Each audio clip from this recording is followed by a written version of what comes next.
Welcome to the Center of Everywhere podcast, where we explore stories of rural Minnesotans who are making a difference in their communities. Rural isn't in the middle of nowhere.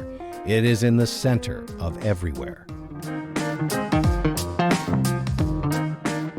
Hello, and welcome to the Center of Everywhere. On today's episode, we are talking about differential privacy in the U.S. Census Bureau. Now, I know what you're thinking. What the heck is differential privacy? And man, that does not sound very interesting. But I tell you it is, and it's something you're probably going to hear about over the next few years as the U.S. Census Bureau implements this kind of framework. And this framework is essentially a set of tools and strategies to help protect individual data and within the Census Bureau tables that they produce. So, for example, let's say you're looking at a census block on the decennial census, and you're looking up age cohort, the number of people that might be Caucasian in that age cohort might be, a few. And imagine if you could be able to identify like, oh, I actually know who that person is, right? That's what this is meant to kind of prohibit from happening. The Census Bureau pretty much has a legal obligation or a policy obligation to do everything possible to not allow that to happen. Thus enter differential privacy, which is the new set of strategies and the new framework that the Census Bureau is implementing to stop this. Joining me today is David Van Riper, who works at the Minnesota Population Center and is the Director of Spatial Analysis at the Institute for Social Research and Data Innovation. He's been one of the leading researchers looking into the impacts of differential privacy, particularly on its impacts on data accuracy. He's also a member with me on the Minnesotas for the American Community Survey, which is a group focused on educating the public to increase awareness, support, and participation in accurate census data. David, thanks for joining me today. I really appreciate your time. Thanks for having me. I'm excited to talk about this. So before we launch into differential privacy and explaining that framework, perhaps you could kind of tell us first, like, how did we get to this point? The U.S. Census Bureau has always had to kind of keep an eye on people's data and keeping it confidential, and not being able to be identified in their products that they release, their data tables. So where have we been, and how did we get here? Yeah, that's a great question. So, as you said, the Census Bureau has always taken their responsibility to protect the privacy and confidentiality of all individual respondents to the decennial census or any survey that the Census Bureau does for different groups. And historically, they've used two different strategies for protecting privacy. So in the 50s and 60s and 70s, the Bureau used a method called suppression. So if a particular geographic unit had too few individuals or too few households, whereas publishing statistics about those individuals or households would allow people to re-identify them, they would simply report no data, no counts, no medians, no nothing for that particular geographic unit. And that suppression effectively protects people's privacy. Now, the drawback to that is we don't know anything about the demographic characteristics of that geographic unit, so we lose out on useful information about that unit. Yeah, we see that quite a bit, particularly in rural data, right? Like, particularly in rural areas. I was just using the quarterly census of employment and wages, the QCEW, to look up how many home builders there were. So people that owned a business or a firm that was in home construction, and then particularly in our counties that are kind of considered entirely rural, or in most rural counties, there were a lot of kind of weird data points. Like one year there would be like, 25 and then 0, even though there probably wasn't 0, right? It just got to a certain threshold where they just had to suppress the data. So we see that quite a bit. Yeah, and I think right, and particularly rural areas, particularly small population subgroups are going to be most at risk of suppression.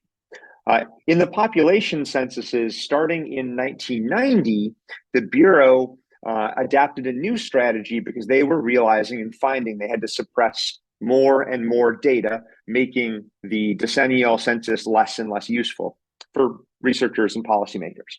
The new strategy is called swapping.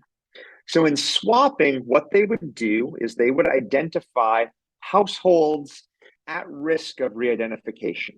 And they don't actually talk about what they mean by at risk. We don't really know what their parameters are, but essentially they would identify households in a particular geographic unit that were at risk. they would then try to find a similar household somewhere else within the same state. So they would try to restrict, they did restrict their swapping to be within individual states. They would try to find a household. Typically, they would match on the number of people in that household. They would try to match on the age and race and sex demographics of the people within that household. And they would simply swap those two households between the geographic units they live in and then create their tabulations. Now, of course, they can't always match on all characteristics, right? So they might get the total count right, but let's say it's a family that has 3 children. Maybe in the true data, 2 children were female and 1 child was male. The matched household, 2 children might be male, 1 child would be female. That's gonna tweak and modify the counts a little bit at different geographic units. But that's what they did. The great thing about swapping is that there's no more suppression. So they could publish statistics for every demographic tabulation for all geographic units. So now we're getting, more suppression, and we're getting, data for all of those cells. And swapping was used from 1990 to 2010. For the decennial censuses. Swapping is still used for the American Community Survey. And so that kind of leads us up to the mid 20-teens when everything started to change. So it's interesting. I mean, when for our listeners, a lot of us data users, like at Center for Rural Policy and Development, Minnesota Population Center, we've kind of known about these tools and these strategies for years, and we just we didn't know, like, you can read, if anybody's read through the technical documents of the Census Bureau, right? Like the really thick packet, and you go through all of how the variables are defined and how the data is even collected. Like, it's super interesting. The suppression tools and some of those things were never really clearly explained, because if you start clearly explaining those, then that gives somebody the tool set to kind of unravel and start identifying households again, right? So everybody just kind of left it alone, and we just accepted that, we're going to say this is pure 100% data, particularly with the decennial census, but knowing there's always a little bit of inaccuracy. There has to be, right? Yeah, and there's always inaccuracy, right? And so not only, right, so there's other sources of error even in the decennial census, right? We treat it as this gold standard,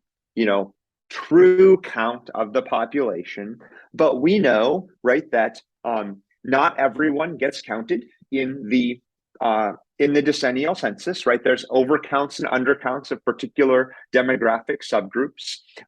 We know that there's probably geocoding errors, right? They try to place a household in a particular census block.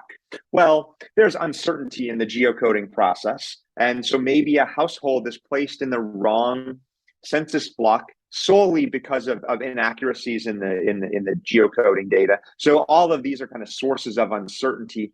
Very hard to unpack how these sources contribute to the counts, but we also don't necessarily have other data sources that cover the full population, right? So you kind of treated it as the gold standard because we don't have anything else to work from. It really is the gold standard, no matter kind of how inaccurate the underlying counts are. Right.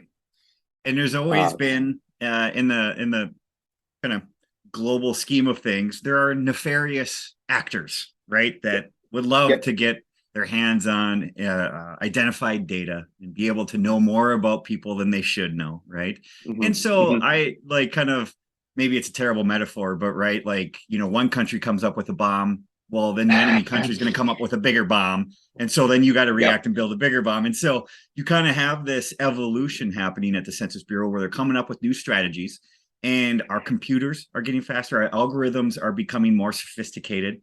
And the nefarious actors also are becoming significantly more sophisticated in terms of being able to implement really interesting algorithms and things like that can do some pretty incredible things. And so the U.S. Census Bureau has kind of had to stay on top of this. So they've been testing these methods, checking in on it. And that kind of leads us into the next evolution, right, which is differential privacy. And maybe you could talk about the story on the U.S. Census Bureau, kind of how they got to this point, of talking about it. And then we can talk a little bit about, all right, what exactly is differential privacy? Yeah, so in the mid 20-teens, like 2015, 2016, I don't have the exact dates, but the Census Bureau was starting to realize that it was possible that their prior disclosure avoidance techniques, the general set of things like suppression and swapping and differential privacy, falls under this kind of category called disclosure avoidance techniques or disclosure avoidance systems. And they were starting to realize that maybe the swapping and other disclosure avoidance techniques were no longer kind of protecting the privacy and confidentiality of the data. And they did a fairly large internal experiment where they created the individual level census responses from published data tables. So they took data published for census blocks and for census tracts, and they essentially made individual records. Now, these records did not have names on them. They didn't have phone numbers on them. They simply were like male, white alone, not Hispanic, and then an age. They kind of guesstimated at the age. And they recreated the entire population of the US from these published tables. And then they looked to see whether or not, and they had block level identifiers. So that's the other key part here, is they had a census block ID on each of these records. And then they essentially took those kind of reconstructed individuals, and they tried to match them up with commercially available data that had been purchased to help them with the 2010 census operations. And they matched these on block identifier, they matched on sex, and they matched on age. And the Census Bureau found that they could match a fairly large fraction of the reconstructed records onto the commercial data products. Then they took that set of matches inside the Census Bureau firewall, and from the commercial data, they could actually get the name of individuals, right? Because the commercial data products just have our names. They bought credit reporting data or other types of data that private sector groups collect and publish. They then took those data inside the firewall, and they matched it up to the confidential responses from 2010. And the Bureau is allowed to do this, right? They are the custodians of those data. So they matched it up, and they matched on again on name and on block identifier and on age and on sex. And in doing that, they essentially claimed to have re-identified 17% of the respondents to the 2010 decennial census using these different products. And that 17% was orders of magnitude larger than any other similar experiment that they had done. And this finding led them to pursue new methods of disclosure avoidance for the 2020 decennial census. And they chose the concept called differential privacy as the way that they were going to implement, or the algorithm, the method behind the technique that they use for protecting the privacy of the 2020 decennial census respondents. And this concept. David, sorry, before you go into the framework, just a little bit more about their experiment. You said this is, orders of magnitude more than any other previous experiment was able to conduct. Have there been other experiments and tests trying to essentially recreate their methodology to see if others could have similar results? Mostly a lot of the times, in the sciences and when we do our research, right, you make it so other people can recreate and try and get the same results as you did. Has that ever been done? I have not seen that done, right? So the most we could do, right, is a group could recreate the 2010 individual responses and maybe purchase other commercial data sets and do that linkage. Now, the one thing the Census Bureau has that no person outside the Bureau has is they have access to that confidential responses, right? So they have access to the names and the addresses and whatnot. We as outside people can never get access to those. So we can never, even if we did the commercial to published joins, we can't validate or verify that our re-identified cases are actually re-identified. We have no idea of proving that we've successfully re-identified a person. Right. Okay. Yeah, that makes sense. To get access to that data, you'd have to be an employee. Yeah, I totally understand. Yeah. That's not gonna. So I have not heard of other groups or anybody else kind of pursuing that line of research. Okay. Well, so then, yeah, we get into their kind of solution to the problem they feel like they've identified. So, yeah, differential privacy. Yeah, so differential privacy comes out of the computer science field, and it was developed in the mid to late 2000s by computer scientists at Harvard and Microsoft Research. And effectively, differential privacy is really an accounting framework. It's a way to keep track of the information about individuals that's leaked every time statistics are published. And so it's a mathematical framework that is an accounting framework essentially, and it operates on the idea that you can keep track of how much information is leaked and set a threshold, right? We don't want any more than X amount of information leaked when we publish our statistics. So we need to then implement some methods to make sure that we don't exceed that threshold. And the way that that's typically implemented is via the process of what I call noise injection or noise infusion. So they add random noise to the statistics in order to protect the confidentiality of the people that are within those statistics. And it's incredibly mathematical. I don't fully understand all of the math that goes into it, but effectively they use this noise injection parameters and technique to protect that. And essentially, the more noise that's infused or injected, the more privacy protected the data are. The less noise that's infused or injected, the less the privacy is protected. And it's really a game of choosing along that kind of continuum. Where do you want to set that threshold? To make sure that we're protecting privacy, but also making sure the data are useful, right? Because of course, the more noise that gets injected into data, the less accurate they are. The less accurate the data are, the less useful they're going to be for scientists and policymakers and local governments and all the various entities that use these data products. So it's interesting when you say this is like an accounting framework. I think, we've had discussions about this with the Minnesotans for the American Community Survey data group, where what's interesting about this framework, one of the really positive things about this is that we can actually track, and it's very transparent in terms of how much error / noise is in the data we're looking at. That's kind of nice because we didn't know that before, right? That was all kind of under the hood, secret. We knew it was there. We didn't know how much, but we trusted it, and it always looked, met the eye test, right? You would look at some numbers and be like, yeah, that seems totally reasonable.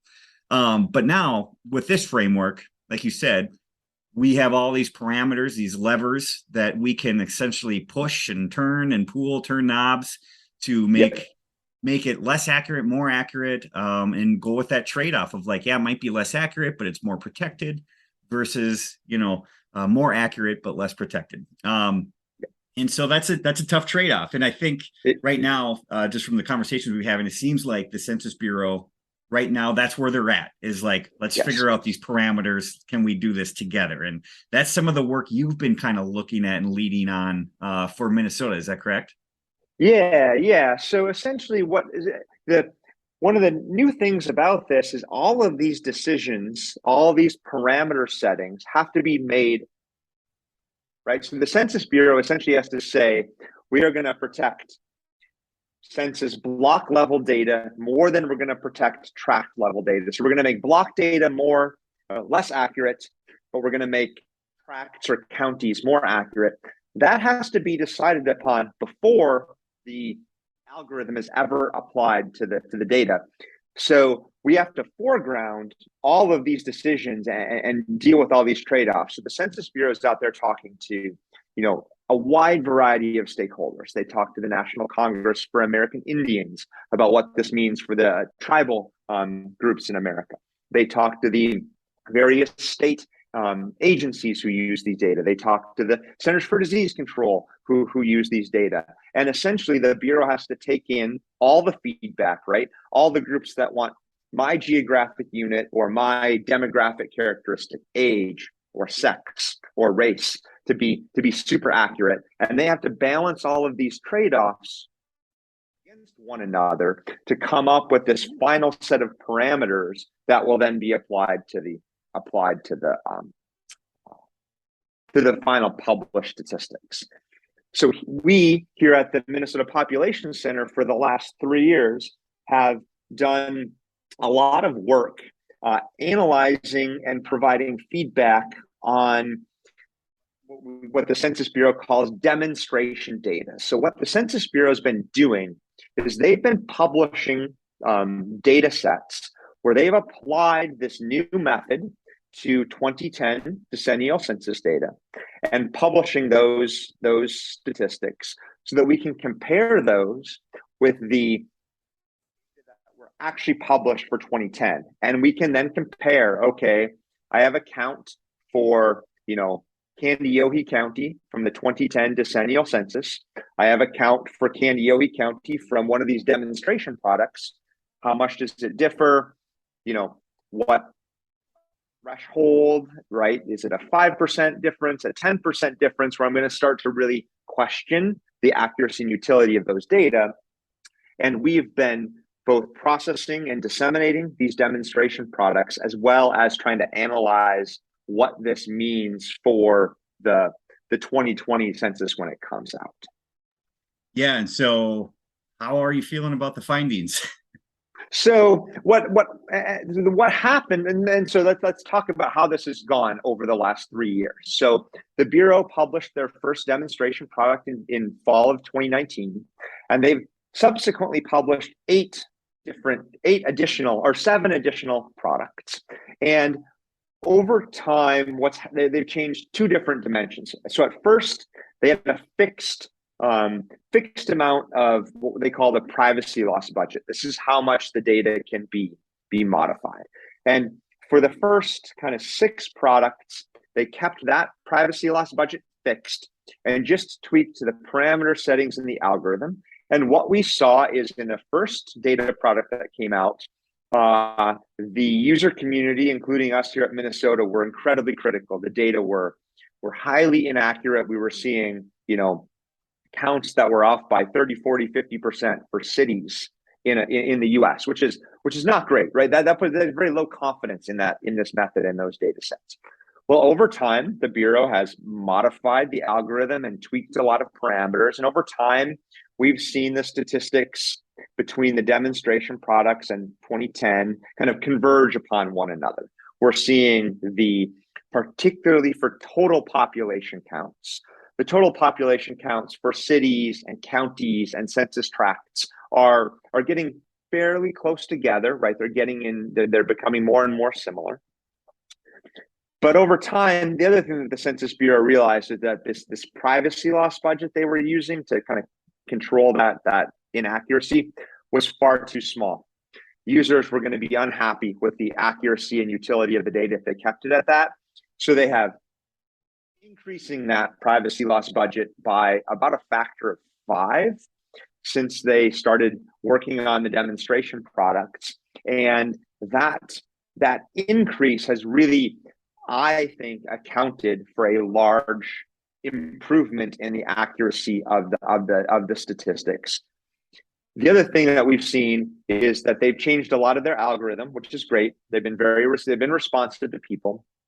And what they've been targeting is what people at first were arguing for total population counts need to be more accurate. So they made those more accurate. But because we have this fixed to work with, when total population becomes more accurate, something else has to be less accurate, kind of by definition. And so maybe the age breakdowns aren't as accurate, or the sex breakdowns, or the age by sex breakdowns. And so even though the general budget has increased, total population counts are converging to the point now where I think the total population counts are fairly reasonable and are mostly useful for applications. Those breakdowns, right, by age, by sex, by race, haven't kept up as well with the total population counts, but they have improved over time, to the point where I think a lot of groups are still, people have their use cases that they're still unhappy. They might not be getting the accuracy they want for. People have kind of come around on kind of the biggest categories of data being fairly reasonable for use cases. And of course, I can't speak for everybody, right? There's thousands of use cases for these data out there, right? And it's going to vary a lot. Before I go on, I want to say one thing, and this is where the rural piece comes in. Rural areas are going to struggle more under this new disclosure avoidance technique than they did in the past. The reason I say that is because rural areas just tend to have small population counts, right? There's just not as many people living there. The swapping didn't really impact the total population counts. That didn't make any change to it. The noise injection does. And so if you have a small population and you add or subtract people from it, on a proportional basis, it's going to have a bigger impact in rural areas. In larger cities, right here in Minneapolis, right, a noise error of 100 doesn't really matter. We've got 300,000 people here in Minneapolis. That's not a big deal. If you're in a city, right, in rural Minnesota, and you only have 600 people, an error of 50 or 60 is a 10% deviation. That makes it a lot harder for those areas to know what's really going on, and you need to have some statistical sophistication to kind of understand the implications here. And I think this particular new methodology does put rural America at a little bit more at a disadvantage because they might not have the resources to analyze these data. And if the data don't quite look as expected, it might lower the confidence in the utility of those data products.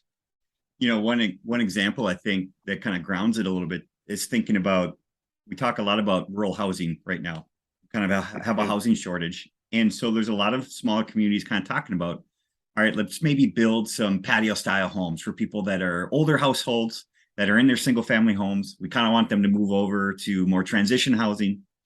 So it's not retirement community or anything like that, but, low maintenance, one floor patio style home. A developer might have to look and be like, all right, let me look at the age cohort breakdown in this community, try and figure out how many units do we need to build. Plus or minus 10% is hundreds of thousands of dollars in terms of developing a development. And for a small town, that is a big, big, big deal. Right. And I think, what I worry about is that the developers will just simply skip those towns. Yeah. If they don't have a sense of even building a 4 or 8 unit development, right, which would only house, 8, 10, 16 individuals, it matters for the people living in those communities. And if the developer doesn't have any confidence that that's the right amount, and they pass those places by when they need that housing, right, you do that in a place like Minneapolis or St. Paul or the Twin Cities, right? There's more fungibility, right? You can find people to move in, right? In some of the rural areas, it might make them to make different decisions, which hurts the tax base, right? Which hurts the property tax revenues for these places, and I'll be interested to kind of track what that looks like over time. Yeah, right. So, you talk a little bit about this kind of privacy loss budget. It's kind of a really interesting way to put it. And a metaphor would be like if you had $100 to spend on groceries, and that groceries are air, right? Yep. Yep. Do we buy the bulk section and put a whole bunch of air into that, or do we add air to the subgroups? Do we buy a whole bunch of smaller things, right? Like that's kind of how I Yep. put it, is like, where are we Yep. placing the air? So Yep. when you talk a little bit about that, you say, oh, our total population statistics or our data tables are looking pretty good. Some of the subgroups and sub-geographic areas start to get a little bit more dicey. I'm curious, can you explain a little bit, if I'm looking at a table, let's say here in New London, Minnesota, and I'm looking at it by age cohort, they have the 18 to 24, 25 to 30, age cohorts. And at the end, it should add up to the total population in Yep. New London. Correct. So you would have a statistics that says this is the total population in New London, and then here's the age cohorts. And if I add all those age cohorts, it should equal the city of New London. Is that still happening? Like, is that still going to occur? Yes. Yep. So they are the Bureau and others call this kind of internal consistency, right? So if you have a total population count and it's 1,000, right, and we have 10, or we have males and females, right, within that, and we add up the count of males and the count of females, it will equal 1,000. Like that is maintained. But what happens then is that if you have this 1,000 person, right, total, and then you've got the males and females underneath that are the age cohorts, what happens is those groupings get up or down, right? And then they'll still add up to 1,000, but you might get one increasing more and one decreasing more.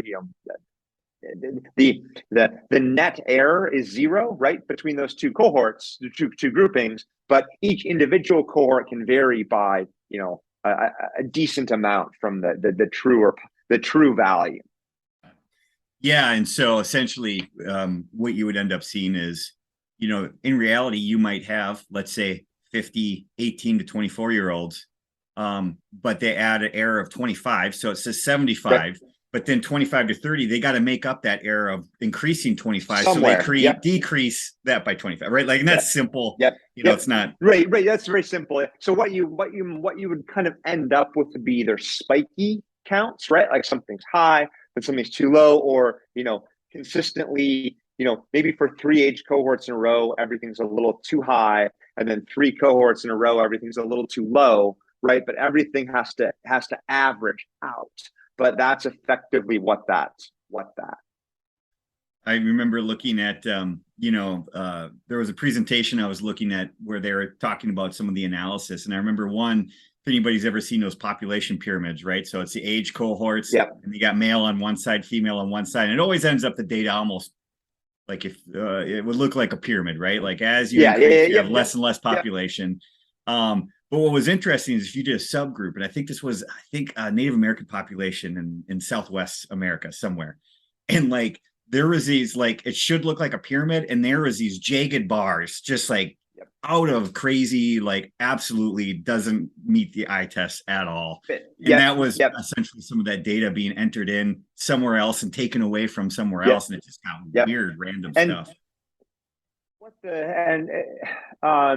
The Census Bureau, essentially their argument would be, well, if you average out 2 cohorts, right? So if 10 to 14 and 15 to 19, one's too high, one's too low. If you add those together, right, 10 to 19, you end up with a accurate count compared to the truth. The drawback to that, though, is what if you really need that 10 to 14-year-old count, or you really want to use that 0 to 4-year-old count for a particular policy or a particular program, right? You can't average it out, right? You have to use it as is, and that leads you to maybe making a misallocation of resources or making a wrong decision about, right, the number of teachers we need to hire for the incoming kindergarten students over the next 4 years. If we're off too high or too low, that leads to an increase of teachers being hired, and then no students show up, or fewer students show up. You've misallocated those monies to the school, right? And it makes it a little tricky to know how to interpret that. Well, and there's also this issue of credibility, right? So when somebody that maybe isn't a major data user, but is looking at the statistics or looking at the numbers and just being like, this is way off. Like, I just know this isn't right. It kind of then adds this lack of support, or kind of like, this feeling of like, I can really trust what this data analyst is doing. Like at the Center for Rural Policy and Development, if they were looked at some of that data, they'd be like, well, this number is way off, so I don't trust anything that they're publishing here because that's way off, right? So that's part of the issue too, is, for data users, we may get some of this, but when we start to then talk to people that aren't hardcore data users that are looking at us to help them make decisions and make accurate decisions, it's tough, and it's not a good look, and it's hard to explain. Oh, this is differential privacy. Right. And I think right, in some respects, like sometimes I kind of feel like, oh, this is expanding the industry for people who do this kind of analysis, because there's going to need more and more explanation and communication. But it a really challenging technical thing to get your head wrapped around. And if I've had the luxury of really diving deep into this over the last 3 years. Very few people are going to have that. The ability to do that, and so it puts a lot of and puts the onus on these analysts and on these different people to understand what's going on, figure out how to translate that for an audience who's less knowledgeable about the data. And then I think the hardest part is figuring out, how do you make decisions based on the data that are going to come out. And I think we're going to spend the next 10 years, right, figuring out, how do we use these data? Because I didn't say this before, this is by far the largest ever publicly available data set protected by differential privacy. No other entity, no statistical agency, no other data set has ever been produced using this. So this is really the something we have to use and learn from, but we've never seen anything like this. So we don't have a lot of experience analyzing these types of data. So we're all going to have to learn on the fly as these data come out and they're used for different decisions. So that kind of leads us to this question about the future, right? So I think we've all kind of accepted the 2020 decennial census, which has been delayed. If everybody's wondering, there's some tables have been published, most have not yet, particularly in the subgroup, because they're still trying to figure out this algorithm, differential privacy. And so just so everybody knows, the 2020 census will have differential privacy in it. And all of us users on the ground will have to learn, like, pretty quickly, all right, what data can we use and what data should we be suspicious of, and being able to communicate that out. And so I think we'll have future podcasts kind of dedicated to that idea. But looking forward then too, it's also this, all right, let's learn from what we're doing here.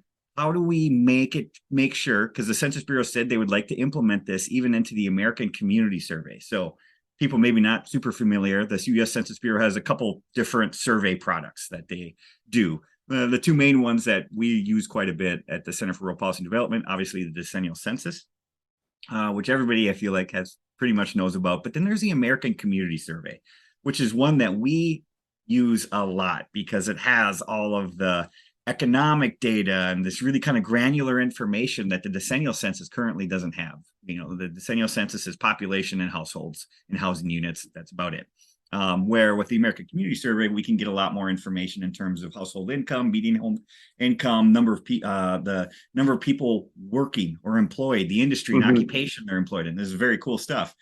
Now, for people that aren't familiar, the American Community Survey comes out every year. And in rural areas, they kind of do this where they take the last 5 years and average that together to kind of give the current estimates because of sampling. So they go out and they don't survey like a decennial census where every housing unit gets a census, a survey to fill out. American Community Survey uses sampling. So one out of every, I don't even know what it is. Is it 20 in rural areas? 20. Every 20? It's 20 it's 1 out of 20 nationwide. It is. Okay. I didn't know if I always thought maybe they sampled a little bit harder in rural areas, but they don't, huh? They do. So it's much more complicated than that. But at the national level, they want a 1 in 20 sample every year. But they do oversample in some areas because they need to get more responses in certain areas. But in general, they want a 1 in 20 every Sure. year. Well, and so, when you have sampling, you have automatic error, right? There's going to be error with anything you're sampling. If you ever want, if anybody ever looks at a poll, it's always like, oh, this candidate's leading by, is polling at 48% plus or minus 5, right? And so you see this in the American Community Survey statistics and their estimates that they publish. It always has a margin of error published with it. And as a data user, we always take this into account. And, everybody kind of has their own threshold. At Center for Rural Policy Development, we're right around, is it at least within 10% of the estimate to error, right? And then we find it, okay, we can use that. But there's plenty of variables in rural areas where it's 25, 30, 50% of the estimate. I remember looking up one. Yep. I think it was, I used to live in Hancock, and Stevens County has a University of Minnesota Morris. And I think one time I looked up what's the number of people that have a PhD, living in Stevens County, right? Because they have a college there. And it was like 52 plus or minus 50, or something like that, right? Yep. Totally not useful. We really don't know. One of the worries we have moving forward is if they implement differential privacy into the American Community Survey, which is already has some accuracy issues, is this just going to compound that issue? So it definitely has the chance to, and this is where we don't actually know a lot about the Bureau's plans for differential privacy in the American Community Survey. In 2019, the acting director at the time, Ron Jarman, stated that they would not implement differential privacy until 2020 for the ACS until 2025 at the earliest. So that's still, as it turns out, now closer to 2025 than we are to 2019. And so I know that there is a research team who's involved in trying to figure out how do you implement differential privacy for the American Community Survey. We haven't seen any sample data, demonstration data about what that looks like. The ACS is substantially more complicated to implement differential privacy for compared to the decennial census, because the techniques that are used for things like income and housing value and rent are much more challenging than when you're just dealing with counts of people by some unit. And so and there's a lot more variables, right? There's a lot more questions on the ACS. So we don't really know. Now, the one thing I keep hoping is that to inject just a small amount of noise in order to protect privacy when you already have a sample, right? The sampling error is already there. Can you do a little bit less noise? But, this is a classic case of until I see it, till I see demonstration data or I get more insights, you kind of have to withhold judgment on what it's going to do for the utility of the data. If the 2020 experience is, if we experience the same thing we do for ACS as we did for the decennial, right? We went through 8 demonstration products over almost 3 years now. We haven't seen a demo product yet for ACS. I don't see them getting this done in 2025. But I don't really know what that means for a timeline, and I haven't heard anything about that in the recent past. Yeah, it'll be interesting moving forward on how exactly they think this needs to be done. I'd be curious too if they would do some research on whether they could actually recreate that experiment they did on the 2010 census framework. If they did that on ACS data, would they come up with a similar 17%? I can't. Right. I wouldn't believe it. I don't know, but I have no idea. Yeah, right. I really don't know what you would like. The other thing you already have is they're only published under the block group, right? Like that, you don't get block in the decennial world. Census block level data is incredibly disclosive because they're so small, right? Or they tend to be quite small. Block groups are by definition much bigger than census blocks. But at the same time, right? Think about rural areas, right? Rural towns can be small, right? We have a lot of 100, 200, 300, 400 person towns. That's much smaller than a block group in census parlance. Yep. And so, but right, that sampling uncertainty has to be, yielding some kind of, we have uncertainty in those reconstructed records, but I haven't heard of them doing another experiment on ACS specifically, they're not talking about that as what they've found. Right, and I know the ACS already continues to do suppression techniques. Yes, see that all the time in the ACS data. So we see that a lot in ACS. So ACS, right? They kind of adapt a lot of different disclosure avoidances. Although the suppression is not for confidentiality purposes. The suppression is for data quality. The stability of the estimate is just we have no idea what it is, so we're not going to publish it and give people a false sense of confidence in the statistic. Yeah, right. Well, David, do you have some resources if people wanted to dig into this more? Where might they go to kind of learn about this more? Just Google search Differential Privacy Census Bureau or anything else that you can so we've maintained a few different resources here at the Minnesota Population Center. So if you Google, say, IPMS and differential privacy, you'll be taken to a resource page that we maintain. And it has links to various presentations and white papers and published papers that we put together. We also provide access to all of the demonstration data that the Bureau has published, and we link it up with the 2010 summary data to make it easy to compare the two products. And that is available at nhgis.org. And we have a privacy protected demo files website where you can download all of those data files and take a look at those. Okay, excellent. Well, David, hey, thanks for your time today. I really, really appreciate it. And I know you and I will be continuing to have this conversation over the next year, if not years. And so we'll probably have you back at some point to kind of give an update on where things are at. Absolutely, yeah. And as we learn more, right, every product that the Bureau is going to publish for 2020 is going to have its own custom disclosure avoidance algorithm applied to it based on differential privacy. So we have to quickly learn and understand how to use those data. And so I guess it's a job. Security having to go down this path, but every product is going to be a little bit different, and so it's going to require continued research and talking about this to data users and to the wider community. You've been listening to the Center of Everywhere podcast, where we explore stories of rural Minnesotans who are making a difference in their communities. Rural isn't in the middle of nowhere; it is in the center of everywhere.